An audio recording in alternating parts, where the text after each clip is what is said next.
Hello दोस्तों, कैसे हैं आप। आज की कहानी का नाम है छतरी। बस का टिकट तो 15 रुपए का था और उस लड़के के हाथ में उस इकलौते 10 के नोट के अलावा उसके बटुए से एक 500 का नोट भी झांक रहा था। बस कंडक्टर 500 रुपये के बदले 500 का छुट्टा देने को तैयार नहीं था। बस कंडक्टर के इनकार करने के बाद उस लड़के ने बस के भीतर नज़र दौड़ाकर आसपास के सीट पर बैठे यात्रियों से 5 रुपए की मदद या 500 के छुट्टे की गुहार लगाई, लेकिन किसी ने आगे बढ़कर उसकी मदद नहीं की। आखिर में थक हार कर वो पिछली सीट पर बैठी अपनी मोबाइल पर नजरें गड़ाए गरिमा की और उम्मीद भरी निगाहों से देख रहा था। किसी और का तो पता नहीं, लेकिन गरिमा के पर्स में 100, 50 के कई नोटों के अलावा 5 रुपए के दो दो सिक्के भी मौजूद थे। लेकिन उस लड़के की बात को अनसुना कर वो अपनी सीट पर बैठी मोबाइल की स्क्रीन पर नजरें गड़ाए रही। तभी बस एक हल्के झटके के साथ एक स्टॉप पे रुक गई। कई सहपाठी उतर गए और साथ ही साथ कुछ यात्री उस बस में सवार भी हुए। बस में अभी अभी सवार हुए यात्रियों में एक बुजुर्ग महिला थी। बस में कोई खाली सीट ना देखकर वो बुजुर्ग महिला एक सीट का सहारा लिए चलती बस में अपने लड़खड़ाते कदमों पर टिक कर खड़े रहने की भरसक कोशिश कर रही थी।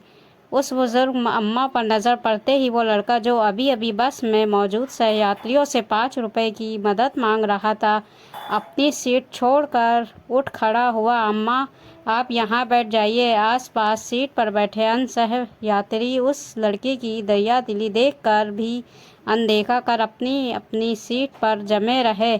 सबसे पिछली सीट पर बैठी गरिमा भी उड़ती निगाहों से उस हम उम्र लड़के की दरियादिली को बेवकूफ़ी का दूसरा रूप समझकर मन ही मन ये सोचकर मुस्कुराई कि आखिर टिकट लेकर बस में चढ़ा यात्री अपनी जमी जमाई अच्छी भली सीट किसी को यूं ही कहीं दरियादिली में दे देता है भला। तभी आसमान में बिजली कड़कने की आवाज़ सुनकर गरिमा ने बस से बाहर नज़र दौड़ाई। बाहर बारिश शुरू हो चुकी थी। अचानक अपने बड़े साइज के साइड बैग में हाथ डालकर कुछ टटोलती गरिमा को याद हो गया कि उसकी छतरी तो ऑफिस में ही छूट गई है।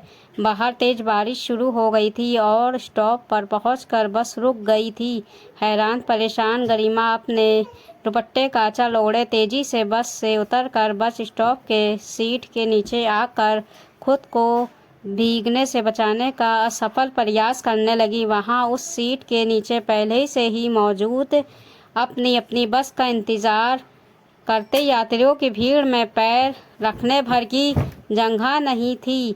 तभी गरिमा की नज़र बस में उसके साथ ही सफ़र करने वाले उस हम उम्र सह यात्री पर पड़ गई। अभी अभी तेज हो चुकी बारिश में हाथ में छाता थामे वो भी उसके साथ ही उस बस से वहाँ उस नक्कड़ पर उतरा था।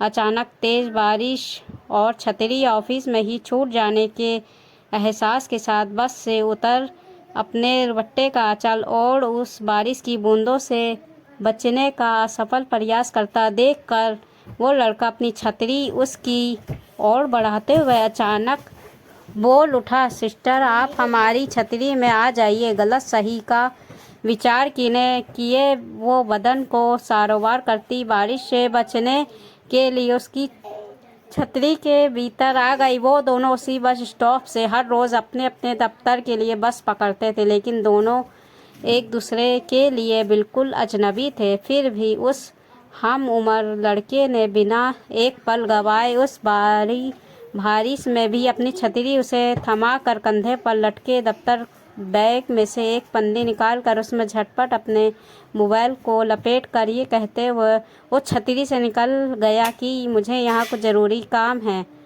आप ये छतरी लेकर अपने घर जाइए। निश्चय ही गरिमा उसकी छतरी अगले दिन लौटा देती है। फिर भी उसके पर्स में मौजूद सिक्के आपस में खनक कर उसका मखौल उड़ा रहे थे। वो उस घनघोर बारिश में एक अजनबी द्वारा उसकी एकमात्र छतरी का दान पाकर स्तब्ध थी। ये आपको हिंदी कहानी कैसी लगी? अच्छी लगी हो तो कहानी को लाइक सब्सक्राइब ज़रूर कर दीजिएगा।